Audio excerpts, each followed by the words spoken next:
அனைவருக்கும் காலை வணக்கம். எல்லோரும் எப்படி இருக்கீங்க? நல்லா இருப்பீங்கன்னு நினைக்கிறேன். ஆண்டவனின் அருளால். ஓகே, இன்றைக்கி நம்ம சக்தி அப்படிங்கிற ஒரு டாப்பிக்கை பற்றி பார்க்க போகிறோம்.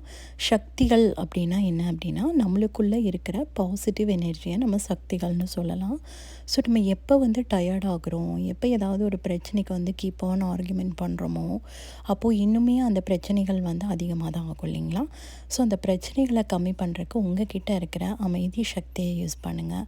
பொறுமை அப்படிங்கிற ஒரு சக்தியை யூஸ் பண்ணுங்கள். பணிவு அப்படிங்கிற ஒரு சக்தியை யூஸ் பண்ணுங்கள். ஸோ இந்த சக்திகளெல்லாம் யூஸ் பண்ணும்போது நம்ம மனமும் அமைதியாகும், ஆர்கியூமெண்ட்டும் பண்ண வேண்டியது இருக்காது. ஆப்போசிட் பர்சனும் சீக்கிரமாக ப்ராப்ளம்க்கு ஒரு முற்றுப்புள்ளி வச்சுட்டு போயிடுவாங்க. ஓகேங்களா? ஸோ நம்ம எப்போ கீப் ஆன் பேசிக்கிட்டே இருக்குமோ அப்போ இன்னும் பிரச்சனைகள் அதிகமாகும்.